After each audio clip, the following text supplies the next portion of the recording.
Joined us, you're still on to Enterprise in the Morning, reaching you from Enterprise Television.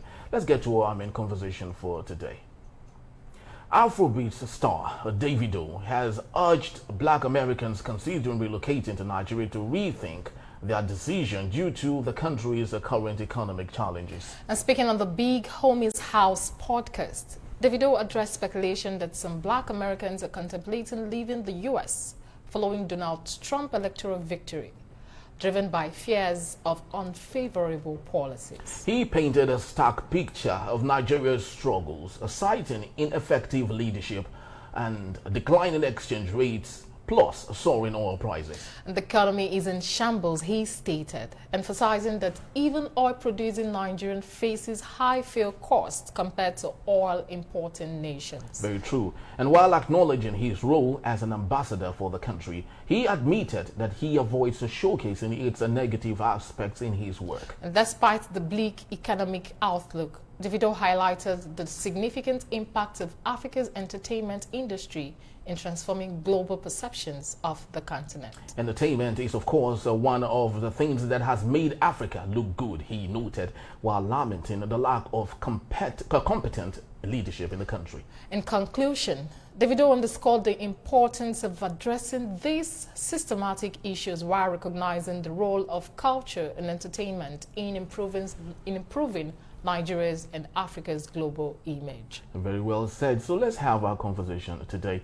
To do that, we have Barrister Fred Nzako. He is a barrister, a law, and also a development economist. Good morning to you, Barrister, and welcome. Good morning, Barrister. Thank you so much. Good morning. All right, so let's start. You would love to? Yes, I would love to start. Yeah. And Barrister Fred Nzako, a lot of Nigerians started reacting under this particular podcast and just airing their comments. And someone said, assuming Davido's image was not really big and it was someone who can be termed a commoner, he would have been picked up or the presidency would have written to him by now. But why do you think, can we say Davido is actually lying or he's actually stating the facts to Nigerians who are in diaspora, especially in the US, not to return back to Nigeria? Well, in the first instance, the question whether the government would have arrested Davido or asked him to, or put him over for some questioning, does not arise because he's free to express his personal opinion.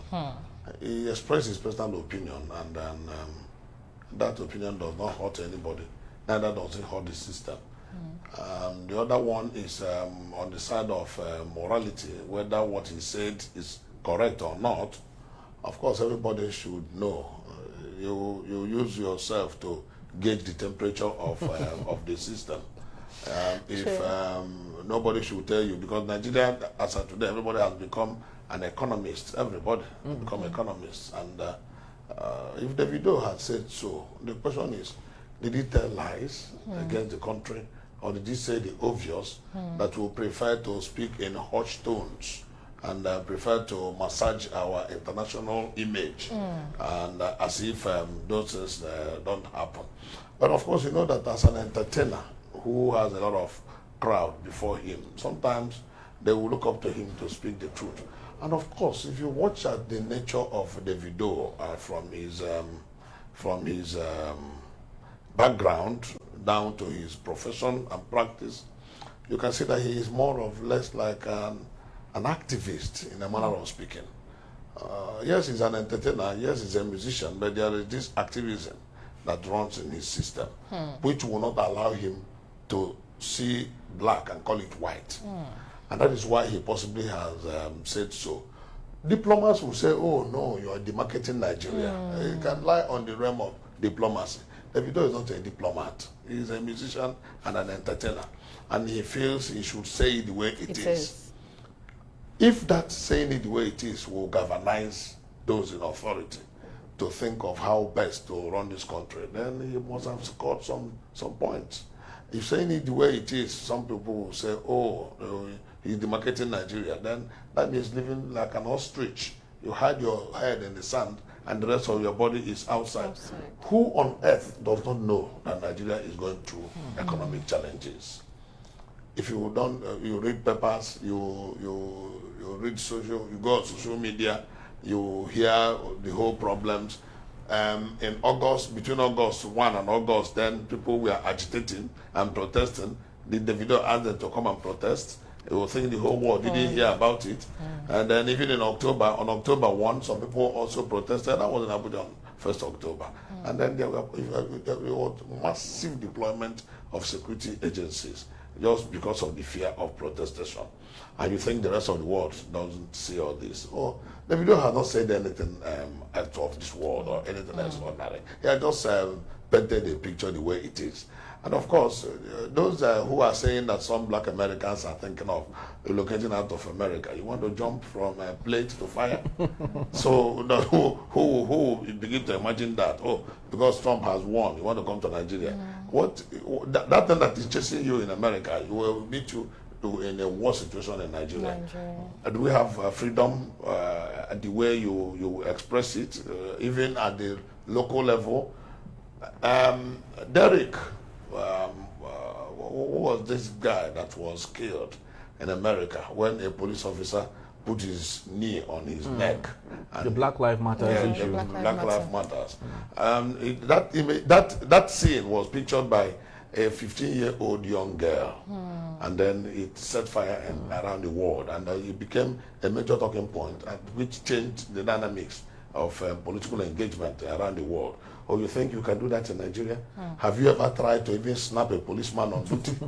Both you and your camera and everything, even journalists are handled by security agencies, not to talk of when you are an ordinary citizen and you want to picture the ills in the society.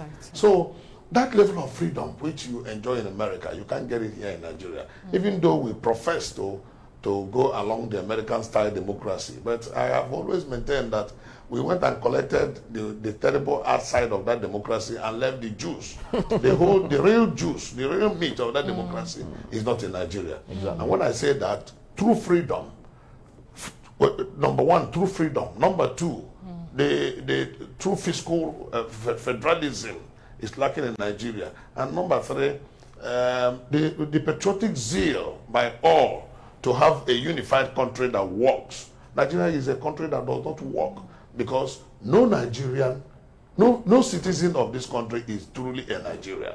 None.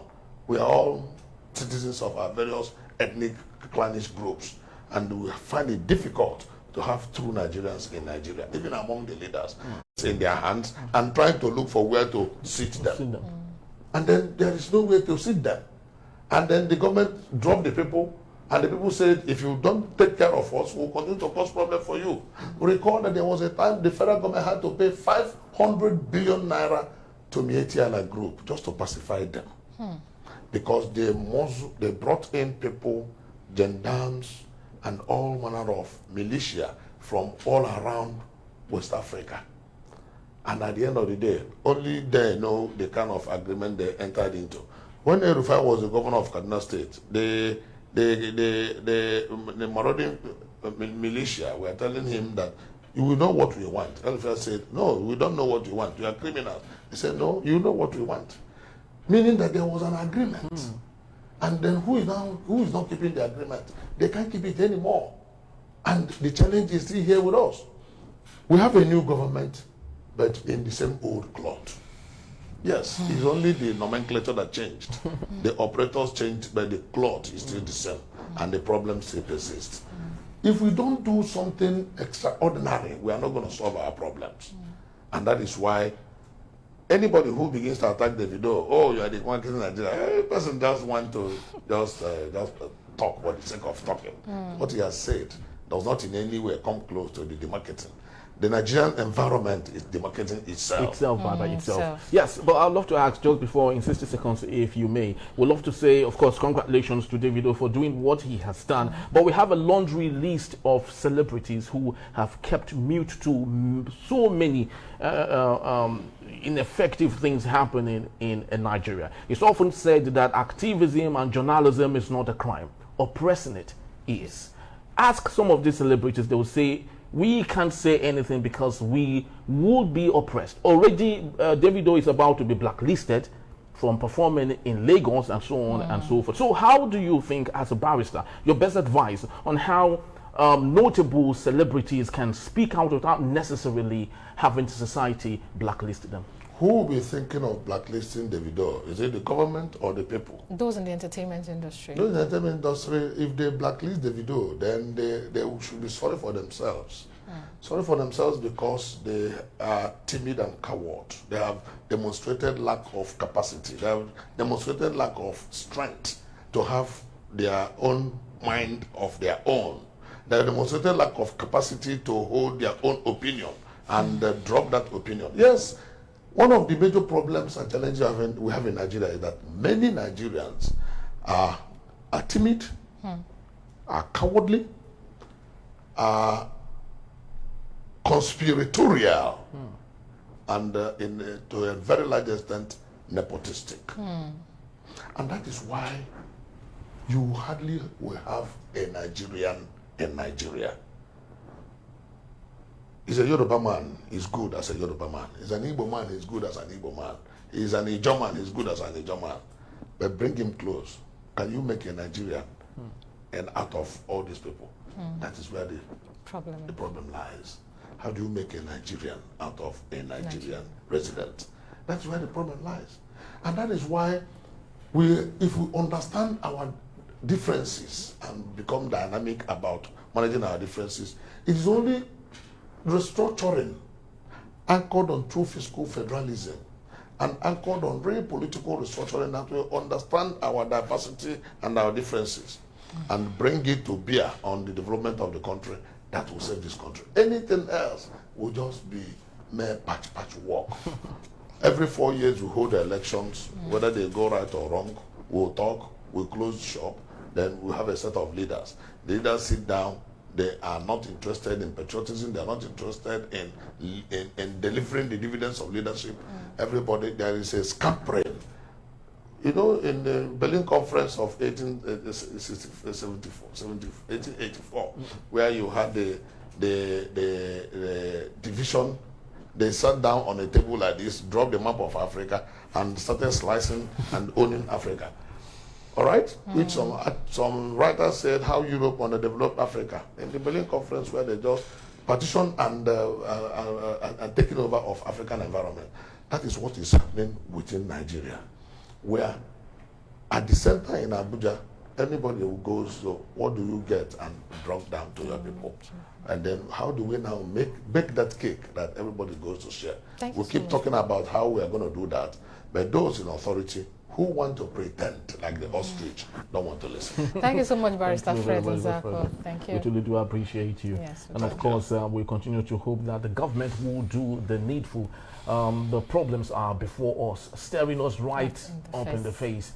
But of course, until we refuse to behave like the ostrich, just like Barrister Fred did say, that is the only time we can actually make fruitful resolutions in our country. Thank you so very much once more. We truly do appreciate you, Barrister. Thank you so much, Barrister. All right. To add up to what you said, it's one thing to hold the government, it's another thing for we as Nigerians to behave like Nigerians. Okay. That's the truth. Because the government would do one thing on their part, we as Nigerians would have to behave right so as to hold the government accountable. Yes, exactly. One reason why they are lackadaisical, the truth be told, we as Nigerians, we enable them. That is the truth. Well, it takes two to tango. Yes, it does take two to tango. Yes. All right, we're about to go now. That's just about the size of our package today. We'd love to say thank you to you. You made the picture complete. We'd love to say thank you once more. But please do well to visit us. You can always find and reach us at enterprisetvnews.com. You may like, comment, respectfully, that is, and follow us on all our social media platforms at Enterprise TV7. I am Henry Ikwebike. And I'm Choma Okohe. Thank you for watching. We'll see you tomorrow. Bye. Bye-bye.